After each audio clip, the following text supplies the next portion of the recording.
अस्सलाम वालेकुम दोस्तों, इनसाइड विद मोहम्मद फखर में कुछ कहते हैं ना, हम ख्यालों की मंजिल ठुके ठुके, क्योंकि काजी साहब जो है वो हम ख्यालों को किसी भी सूरत माफ़ करने के लिए तैयार नहीं है। और अब भी काजी साहब ने हल्के फुल्के अंदाज में यूं ज़ेरे लब मुस्कुराते हुए एक ऐसा नवा कम पाता पायन कि एक जानिब तो सब चौंक के रह गए हैं, और अगर मैं ये कहूँ कि हम ख्यालों का एकदम से जो है वो यरका के रह गए हैं, तो ये कहना भी कुछ ज़्यादा गलत नहीं होगा। काजी साहब अपने रवायती अंदाज के अंदर, मीठे मीठे सुरों के अंदर जो बड़े बड़े राग लाप रहे हैं जनाब, वो अपनी मिसाल आप है। और आप यकीनी तौर पर सोच रहे होंगे कि अब हम ख्यालों की मंजी कैसे ठुक गए। काजी साहब ने ऐसा कौन सा ऐलान कर दिया जिससे हम सब चौंक गए और हम ख्याली जरक गए, और सबसे बढ़कर ये कि काजी साहब की तरफ से ऐसा कौन सा ऐलान किया गया है जिसके नतीजे में जनाब मैं ये कहने पर मजबूर हूं कि हम ख्यालों का जानना ठहर गया है। और सुप्रीम कोर्ट में सफाई का अमल, ना सिर्फ सुप्रीम कोर्ट बल्कि हाई कोर्ट्स के अंदर भी ये जो सफाई का अमल है ये अब ज्यादा तेज रफ्तारी के साथ होता हुआ नजर आएगा।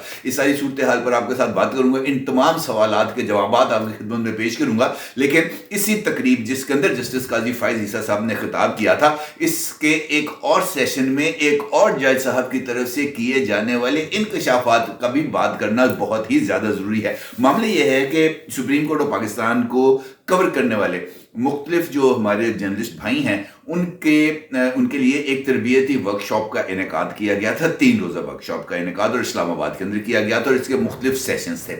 एक सेशन से जनाब जो सुप्रीम कोर्ट ऑफ पाकिस्तान के मौजूदा जज हैं, इस्लामाबाद हाई कोर्ट के चीफ जस्टिस रह चुके हैं मिस्टर जस्टिस अतर मिनल्ला साहब, उन्होंने खिताब किया। जबकि मेन सेशन से chief justice of Pakistan mister justice Qazi Faez Isa साहब ने खिताब किया। और ये जो दोनों खिताबात हैं ये बहुत ही ज़्यादा अहमियत के हामिल हैं। ये अलग बात है कि इस तकरीब में और भी बहुत सारे जर्नलिस्ट मौजूद थे, खासतौर पर जनाब मतीउल्लाह जान साहब। और मतीउल्लाह जान के जो इरशादात आलिया थे वो यकीनी तौर पर बहुत ही ज़्यादा अहमियत के हामिल हैं, क्योंकि आप मती से जो है वो इख्तलाफ कर सकते हैं, आप मती से जो है वो उसकी बातों को पसंद कर सकते हैं, लेकिन मती की जो आइन पसंदी है और मती की जो प्रोफेशनल स्टैंडिंग्स हैं उससे किसी भी सूरत इनकार नहीं किया जा सकता। ये ज़रूर है कि उसकी कई जगह पर आपको इजहार से या उनके ख्यालात से इख्तलाफ हो सकता है। इसलिए मैं आपसे उनके अफकार से बात करने से पहले मैं आपकी खिदमत में जस्टिस अतर मिनल्ला साहब के जो खिताब है उसके सिर्फ 3 पॉइंट्स आपकी खिदमत में रखूंगा, ताकि आपके सामने मौजूदा पिक्चर बहुत हद तक क्लियर हो जाए। जनाब अतर मिनल्ला साहब का यह फरमाना है कि जब कोई सियासी लीडर कमजोर होता है तो उसे अदालती सजा से पहले ही सजा दी जा चुकी होती है। दोबारा सुने, बड़ी गहरी बात है। जब कोई सियासी लीडर कमजोर होता है उसे अदालती सजा से पहले ही सजा दी जा चुकी होती है। और ये अगर आप इस पर गौर करें इस एक जुमले में, तो इस एक जुमले के अंदर पाकिस्तान की पूरी सियासी तारीख पोशीदा है। आप जिस मर्जी पॉलिटिकल लीडर को उठाकर देख लें, 58(2)B से पहले और 58(2)B के खात्मे के बाद का जो भी मंजरनामा है वो हमारे सामने बिल्कुल खुल के सामने आ जाता है। 58(2)B जब तक इंटैक्ट रही थी, जब तक इस्टेब्लिशमेंट प्रेसिडेंट ऑफिस को इस्तेमाल करती थी मुंतखब हुकूमतों को घर भेजने के लिए, उस वक्त आइन में मौजूद 62(1)F कंटेम्प्ट ऑफ कोर्ट्स की दीगर शिकें या बाकी मामला सब के सब ताकि निसियां पर पड़े होते थे। किसी को इस बात का अंदाजा नहीं होता था कि आइन के अंदर जनाब 62(1)F भी है, आइन के अंदर जनाब ये जो है ताहयात नाअहली की गुंजाइश भी है, आइन के अंदर जनाब कंटेम्प्ट ऑफ कोर्ट के जरिए 52 सेकंड्स की सजा होने के नतीजे में किसी भी मुंतखब वज़ीर आज़म को घर भेजा जाता है। इस तरह की किसी को गुंजाइश निकालने की जरूरत नहीं पड़ती थी। सबको पता लगता था कि इस्टेब्लिशमेंट इस वज़ीर आज़म के खिलाफ है, लिहाजा इसको कान से पकड़कर इसकी पुश्त के ऊपर 2 छतर मारकर इसको जो है ना वो प्राइम मिनिस्टर ऑफिस से निकाला गया है, और अब इसके आने के रास्ते बंद हो चुके हैं। इसीलिए इक़्तिदार की म्यूजिकल चेयर्स हमने देखी, बेनज़ीर गई नवाज शरीफ आए, नवाज शरीफ गए बेनज़ीर आई, बेनज़ीर गए नवाज शरीफ आए, और फिर नवाज शरीफ साहब जो है वो गए और उसके बाद जनाब मुल्क के ऊपर आमरीत खुद आकर मुसल्लत हो गई। कतई नज़र इस बात से कि हमें इस रवायती तर्ज फ़िक्र की तरफ जाना है या नहीं जाना, लेकिन इस सारे दौर के दौरान जहाँ पर इक़्तिदार की इस म्यूज़िकल चेयर का जो खेल है वो चलता रहा था, उसी सारे अरसे के दौरान इन्हीं तमाम लीडर्स के खिलाफ जो मुकदमात हैं वो मुख्तलिफ अदालतों में चलते रहे, जो अभी तक ज़ेरे समात हैं। लेकिन अदालती फैसलों से पहले अतर मीर नल्ला साहब का ये जुमला अब यहाँ पर आकर इसकी रेलिवेंस आपको बड़ी क्लैरिटी के सामने आ जाएगी कि अदालती फैसलों के जरिए किसी को चोर कहा गया, किसी को ये कहा गया कि उसने एक बंदे के, एक एमपीए की टांग के ऊपर बम बांध के, वो उन्नड़ के ऊपर इल्जाम लगाया था ना, आसिफ अली जरदारी साहब ने टांग पर बम बांध के भेज दिया था, वो टांग पर बम बांध के भेजने का इल्जाम लगे, लाखों करोड़ों अरबों रुपए की करप्शन का इल्जाम लगे, किकबैक्स के इल्जाम लगे। ये वही इल्जामात हैं जो माजी से लेकर अब तक तवातर के साथ हमारी पॉलिटिकल लीडरशिप का पीछा कर रहे हैं, लेकिन इनमें से कोई एक इल्जाम अभी तक कोर्ट ऑफ लॉ में साबित नहीं हुआ। और इस इल्जाम के साबित होने से पहले ही इन तमाम वज़राए आज़म को न सिर्फ इक़्तिदार से निकलना पड़ा, बल्कि उनको कसूरवार ठहराते हुए उनकी करैक्टर असैसिनेशन इस अंदाज से की गई कि अगर वो अब दूधों भी नहा लें, अगर फरिश्ते भी आकर उनकी गवाही दे दें कि जनाब ये बेगुनाह है, इस बात को कोई तस्लीम करने के लिए तैयार नहीं होगा। और यही वो इस वक्त का अलमी है जिससे मैं और आप दो चार हैं। यहाँ पर एक ऐसी पौध जवान हो चुकी है जिसको 5th जनरेशन वॉरफेयर के नाम के ऊपर यही चूरन बार बार बेचा गया। उनके जहनों में इस बात को बिठा दिया गया कि 35 साल से नून लीग मौजूद है, 35 साल से पीपल्स पार्टी मौजूद है, लेकिन यहां पर जो तब्दीली है वो नहीं आ सकी। कतई नजर इस बात से कि आज से 35 साल पहले पाकिस्तान मईशत के एतबार से कहां पे खड़ा था, पाकिस्तान जो है वो टेक्नोलॉजी के मैदान में कहां खड़ा था, पाकिस्तान इंडस्ट्रियल रेवोल्यूशन के मैदान में कहां खड़ा था, आज कहां पे खड़ा है, इसको जो है इस पर बहस किए बगैर हम जनाब सबको चोर, डाकू और लुटेरा करार देने के दरपे हैं। और मेरा ये ख्याल है कि अतर मीर नल्ला साहब की तरफ से इस बात का जो इजहार किया गया वो बहुत ही ज्यादा इंपॉर्टेंस का मिला। दूसरा नुक्ता जो अतर मीर नल्ला साहब ने जिसका जिक्र किया वो था सोशल मीडिया और सोशल मीडिया का इन्फ्लुएंस। और इसमें भी किसी को कोई जो है ना वो इबहाम नहीं है कि इस वक्त 5th जनरेशन वॉरफेयर के नाम पर जो हमने पौध को खड़ा किया है वो अपनी पसंद और नापसंद के हवाले से इस हद तक क्लैरिटी में आ चुके हैं कि वो अपनी पसंद के बरखिलाफ चाहे कोई भी आके खड़ा हो उसको वो किसी तौर पर पसंद नहीं करते। और सोशल मीडिया पर किसी भी मामले पर और ख़ासतौर पर किसी के पसंदीदा लीडर के मामले में अगर कोई भी मामला किसी भी अदालत में या किसी भी फोरम के ऊपर चल रहा हो तो उसकी सुनवाई से पहले ही सोशल मीडिया ना सिर्फ अपनी वर्डिक्ट दे चुका होता है बल्कि सोशल मीडिया लोगों की ज़हन साजी में उस लेवल पर चला जाता है जहां से सिचुएशन को काबू में पाना या उसके बरखिलाफ खड़े होना, अगेंस्ट द विंड खड़े होना बहुत ही ज्यादा मुश्किल हो जाता है। और यही कहा है अतर मीर नल्ला साहब ने, उन्होंने कहा कि जज को आजाद होना चाहिए, जज पर जितनी तनकीद हो वो असर ना ले, कोई जज तनकीद का असर लेगा तो वो हल्फ की खिलाफ वर्जी करेगा। इनके मुताबिक अदलिया को घबराना नहीं चाहिए और ना ही खाइफ होना चाहिए। सोशल मीडिया का असर जजेस पर नहीं होना चाहिए, बहैसियत जज हम पब्लिक प्रॉपर्टी हैं। इसके बात का मतलब ये है कि हमारी अपर जुडिशरी, हमारे जो बेहतरीन जज साहिबान हैं जिनको मैं हमेशा आइन पसंद जज साहिबान कहता हूँ, उनके जहन में इस बात का तासुर हकीकी मानों में मौजूद है कि सोशल मीडिया हक़ाइक़ को मस्क करने, उसको ट्विस्ट करने और अपनी फेवर के अंदर पब्लिक ओपिनियंस को डेवलप करने में बहुत ही ज़्यादा रोल प्ले करता है। लिहाजा जजेस हों, वकला हों या अवाम हों, उन्हें सोशल मीडिया का इन्फ्लुएंस लिए बगैर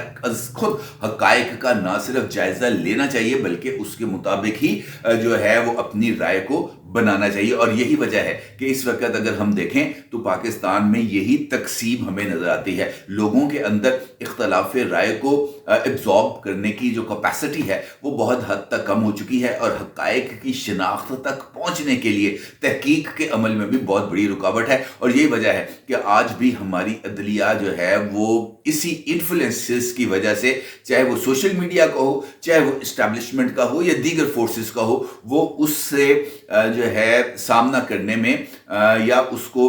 जवाब देने में हमें कुछ ज़्यादा मौसर नज़र नहीं आते। दूसरी जानिब जस्टिस काजी फाइज ईसा साहब हैं। जब से जस्टिस काजी फाइज ईसा साहब ने चार्ज संभाला है as chief justice of Pakistan, हमें मुसलसल कुछ चीज़ें देखने को मिल रही हैं और कुछ बोल्ड स्टेप्स हैं जो हमें देखने को मिले। नंबर 1, 4 साल के बाद पहली मर्तबा जिस दिन जस्टिस काजी फाइज ईसा साहब ने हल्फ लिया था as chief justice of Pakistan, उसी दिन उन्होंने 4 साल के बाद जजेस का फुल कोर्ट इजलास बुलाया था और मुख्तलिफ इश्यूज के ऊपर अपने जो फेलो जजेस हैं उनसे राय ली थी और एक पॉलिसी या अपनी एक लाइन को सेट करने की कोशिश की थी। दूसरा इंपॉर्टेंट फैक्टर, पहला फुल कोर्ट जो था बुलाया जाना था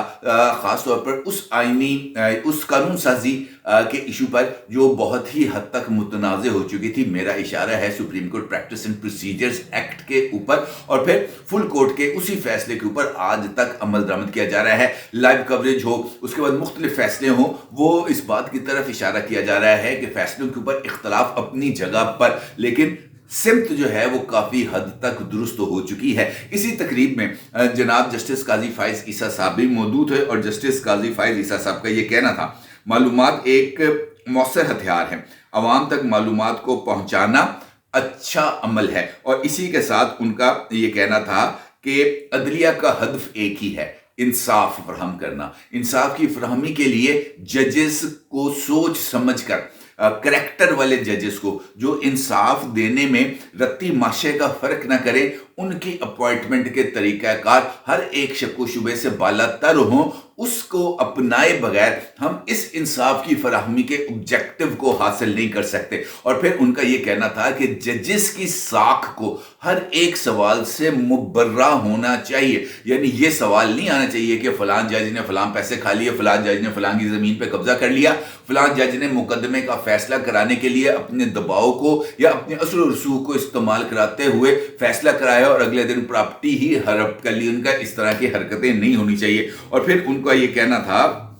कि जनाब तकरीबन 100 के करीब इस वक्त शिकायत आ चुकी थी मुख्तलिफ जज साहिबान के खिलाफ। वो लाहौर हाई कोर्ट के भी थे, वो सिंध हाई कोर्ट के भी हैं, पेशावर हाई कोर्ट के भी हैं और सुप्रीम कोर्ट ऑफ पाकिस्तान के भी हैं, क्योंकि किसी भी जज के खिलाफ जो कार्रवाई है उसका फोरम सुप्रीम जुडिशल काउंसिल ही है और सुप्रीम जुडिशल काउंसिल ही किसी जज को ये जो है इखलाक बाख्ता इक़दामात या जो है जिसे हम कह सकते हैं ओहदे का नाजायज फायदा उठाने के जुर्म में काबिल ताज़ीर कर सकता है, उनको सजा दे सकता है और उनको बरतरफ भी कर सकता है। इसके अलावा खुद चीफ जस्टिस या प्रेसिडेंट ऑफ पाकिस्तान के पास भी किसी जज को मुलाजमत से बरतरफ करने का इख्तियार नहीं है। काजी साहब ने कहा कि जनाब 100 जजेस हैं, 100 जजेस, 100 शिकायत आ चुकी हैं जजेस के खिलाफ और तमाम की तमाम शिकायत, उन्होंने कहा जनाब मैं यहाँ पर आने से पहले वो तमाम की तमाम शिकायत को रेफर कर आया हूँ सुप्रीम जुडिशल काउंसिल के रूबरू। अच्छा जी, अब काजी साहब ने अगर इस बात का ऐलान कर दिया है कि वो इन तमाम जजेस के खिलाफ जो शिकायत है वो सुप्रीम जुडिशल काउंसिल में भिजवा रहे हैं, तो इसका मतलब ये है कि सुप्रीम जुडिशल काउंसिल अब उन तमाम जजेस के खिलाफ कार्रवाई करने जा रही है। और वो जजेस कौन से हैं? यकीनी तौर पर वो तमाम जजेस हैं जिन्होंने माजी में जो है वो हम ख्याली के ये जो बीज थे इस से को उन्होंने पौधा और फिर इस पौधे को तनावर दरख्त बनाकर उससे मुसलसल फैज़ हासिल किया। और इस वक्त हमें मुख्तलिफ अदालतों के अंदर ऐसे जजेस नज़र आ रहे हैं जो किसी न किसी तरीके से इस हम ख्याली के वायरस का शिकार रह चुके हैं, दानिस्ता या नादानिस्ता, कतई नज़र इस बात के वो इसका शिकार रह चुके हैं। और इसके हवाले से हमारे पास कुछ ऐसी इंफॉर्मेशन, अगर आपसे मैं ये कहूँ कि अगर आप ये जो मुख्तलिफ फैसले हैं लाहौर हाई कोर्ट और पेशावर हाई कोर्ट के, सिर्फ इन्हीं को देख ले तो आपके सामने बड़ी चीज़ें क्लैरिटी के साथ सामने आती है। एक अदालत ये कहती है, एक हाई कोर्ट ये कहती है कि जनाब एक मुकदमे में गिरफ्तारी का मतलब ये है कि तमाम मुकदमे मुकदमात में गिरफ्तारी, जबकि उसी नौयत के एक दूसरे मुकदमे के अंदर एक दूसरे सूबे की अदालत ये कहती है कि जिस मुकदमे च पड़े है सिर्फ उसी मुकदमे में गिरफ्तारी, बाकियों के लिए गिरफ्तारी अलग तरीकाकार होगा। तो फिर जो है ये जो एक सिचुएशन है कि एक ही जैसे मुकदमे के अंदर दो अलग अलग अगर फैसले आएंगे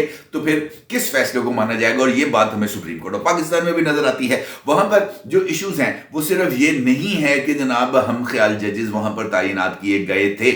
इशू ये भी है कि वहां पर सीनियरिटी के प्रिंसिपल को जो अल जहाद ट्रस्ट केस में खासतौर पर सुप्रीम कोर्ट ऑफ पाकिस्तान के लिए तय कर दिया गया था जजेस के अपॉइंटमेंट के हवाले से और खासतौर पर चीफ जस्टिस की अपॉइंटमेंट के हवाले से, उस इशू को लेकर भी बहुत ज्यादा जो है धांधली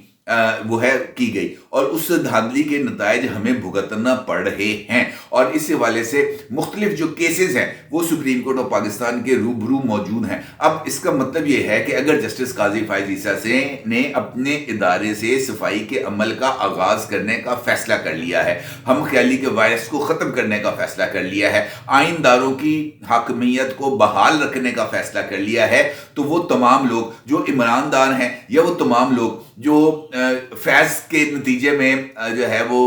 जज बने हैं उनके लिए रुखसती तय है और सफाई का अमल जो है वो हमें आने वाले दिनों में सुप्रीम कोर्ट ऑफ पाकिस्तान में होता हुआ नजर आएगा, चाहे वो सुप्रीम जुडिशल काउंसिल का फोरम हो या चाहे वो जनाब सेठ वकार की जो दरखास्त है मरहूम जज पेशावर हाई कोर्ट के उनकी दरखास्त, हर एक मामले को ना सिर्फ देखा जाएगा सुलझाया जाएगा बल्कि ट्रैक पर लाया जाएगा, क्योंकि जस्टिस काजी फायज ईसा साहब ने इस बात को इस्टेब्लिश कर दिया है कि जनाब अदलिया के क्या मकसद है, इंसाफ। इंसाफ किसने करना है? जजों ने। जज कैसे होने चाहिए? अच्छी साख के हामिल होने चाहिए और इस तरह का इंसाफ करना जाए जहां से रत्ती और माशे का फर्क ना हो, जहां पे इतना सभी पसंद और नापसंद के हवाले से जो तकड़ी का तराजू का वो जो कुंडा है वो दाएं बाएं ना हो, बिल्कुल सेंटर में होकर इंसाफ किया जाए। वही इंसाफ है जो पाकिस्तान में इसकी जरूरत है और वही इंसाफ के पैमाने यहां पर लागू होना चाहिए। लिहाजा वो तमाम लोग जिनको हम ख्याली का वायरस लग चुका है, मेरा ये ख्याल है कि जनाब अब इजाजुल एहसन और मजार अली अकबर नकवी के बाद उनका नंबर लग गया है और उनकी रुखसती के लिए भी जो साजो सामान है वो रेडी हो रहा है। बेहतर ये है कि वो भी जो है वो ये जो सुप्रीम जुडिशल काउंसिल के या अदालतों के चक्कर काटने के बजाय बेहतर ये है कि वो भी अपना बोरिया बिस्तर लपेटें, बैग के अंदर सामान रखें और सलाम अलैकुम करें, अपना जो इस्तीफा है वो पेश करें और घर जाएं। अदरवाइज जो तरीकाकार अडॉप्ट किया जाएगा वो शायद उनकी शान में गुस्ताखी ही हो और ऐसा होना या ना होने का जो इख्तियार है वो अब उनके अपने हाथ में है। वो कहते हैं ना, ball is in your court, वो बॉल अब जनाब आपके कोर्ट में है, आपने इसको देखना है कि हिट करना है या लेफ्ट। अपने को जरूर इज़हार कीजिएगा। आपको बहुत शुक्रिया। अल्लाह हाफिज।